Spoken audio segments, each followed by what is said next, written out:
Tom, it seems to me yesterday it was an Abacus poll. Today it's a Nanos poll, but both of them look like pretty good news for the federal Conservatives. Yeah, for now, I mean, no question about that. When we spoke about the Abacus poll yesterday, I said that a 4-point lead is starting to even be outside the margin of error. In other words, when you're in a political party, you're always convincing yourself that it could be a couple of points off. But a 7-point lead, that's a lead. And I guess that there are a lot of people in the Liberal Party right now are going to start getting nervous. We've spoken a couple of times since the end of the holidays about the potential of a cabinet shuffle. I think that becomes rather urgent right now.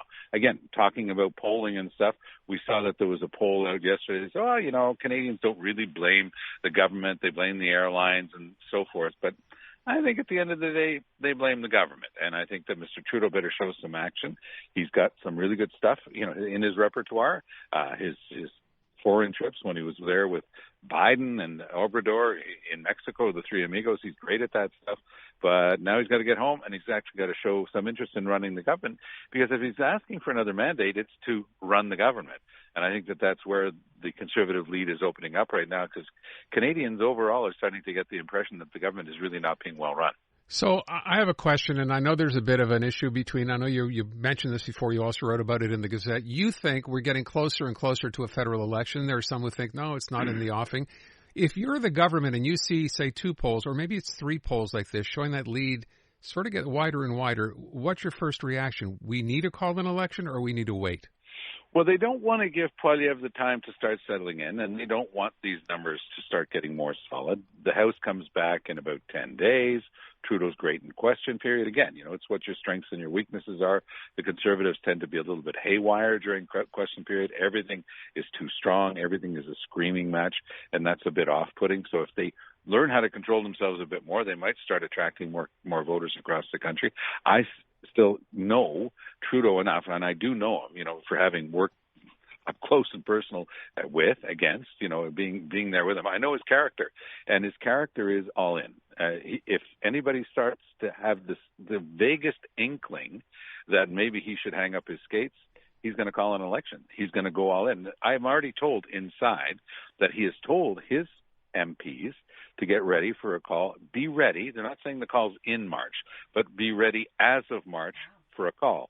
So you can see it can be a two-step. You bring in your budget, you force some votes on measures that would be popular for the public, but impossible for the Conservatives to vote for.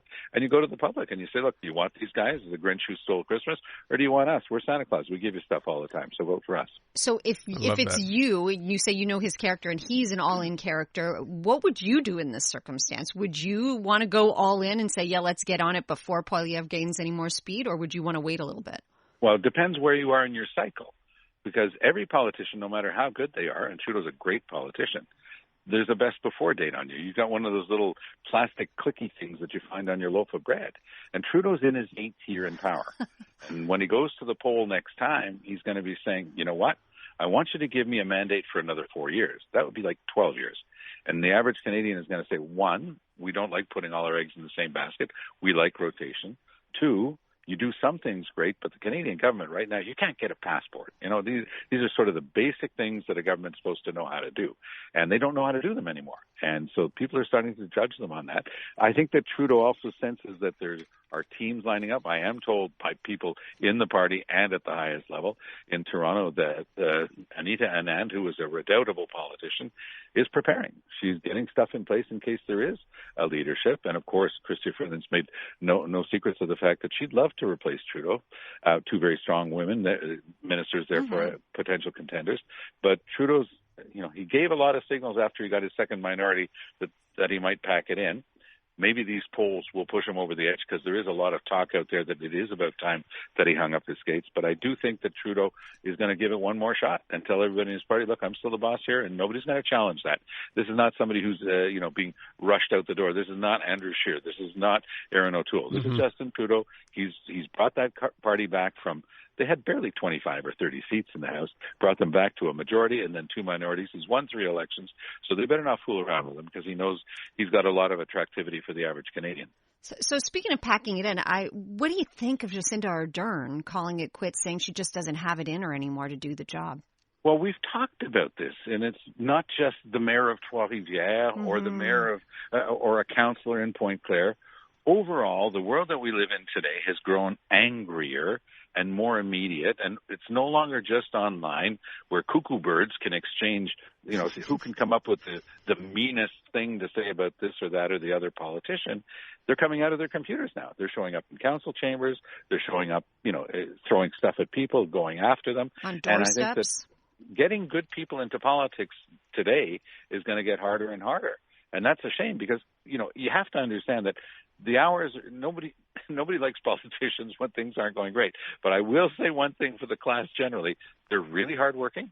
Overall, they all go, with barely any exceptions, they go into politics for all the right reasons, and they're doing their best to help their communities. But right now, I've never seen anything like this. I've only been out for 5 years, but it has hardened so much in those 5 years. All right. That's kind of sad to hear, but yeah, you're right. That's what we're starting to see more and more often. I think we were caught a lot of us by surprise over Jacinda Ardern's decision. Let me move on, Tom, and bring something else up today because we talked about this at the beginning of the show. Heard Rob Ford not that long ago bring up the idea of allowing the province of Ontario to basically entertain any health professional from any province in this country without having to go through another test or have to pass any registration process.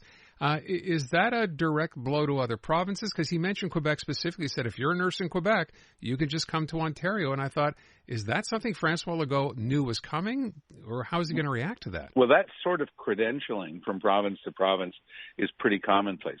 What would be tougher, and there's some inkling that Ontario is going to do everything it can to beat up the College of Physicians and Surgeons and go hard on the Order of Nurses and force them to let down some of their barriers.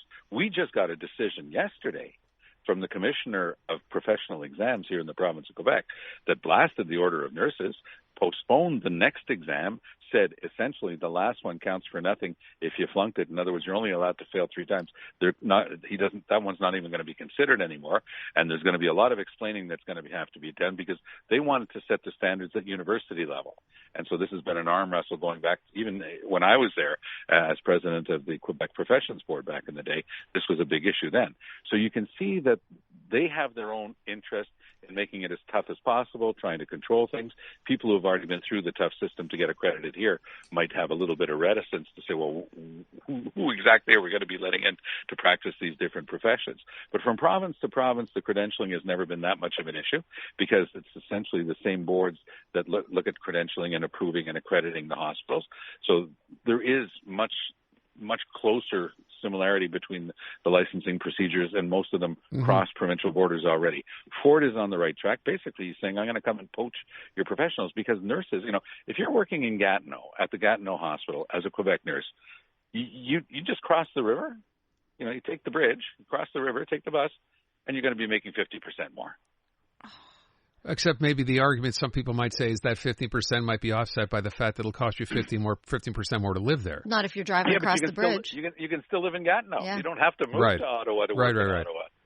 I'm wondering, though, is this a shot across the bow, or is this a much ado about nothing situation? No, this is Ford saying very openly, I'm going to come and get as many he's going to take care of Ontario. So it's going to be up. They're right in the middle of a negotiation for a new collective agreement with the health professionals here in Quebec, and it's a shot across the bow for Legault that he should be paying attention to because he's got to treat people better than we've been treating them now. Yeah. The problem with right-wing governments is not as if they don't understand how to manage. Legault's got great managers in this government. I think that Christian Dubé is one of the top ones there. But they're always spoiling for a fight with the unions. They don't realize that they're social partners. So they always want to have a fight with them. They're always finger-pointing at the unions. So they said, during the pandemic, we're going to decide what type of overtime you get. They didn't want to negotiate it. The unions weren't being pig-headed. They just said, you're not looking at the collective agreement. This isn't going to work. There are too many conditions that you haven't thought of, too many examples that are not built into what you're proposing. It's not going to work. And guess what? It didn't work. So, they have to learn how to work with the unions and not just see them as adversaries. All right. I was going to ask you, when I first heard Doug Ford, I thought maybe what he's going to say is we're going to allow any medical health professionals from anywhere in the world to get into this country because that's something we've talked about here before.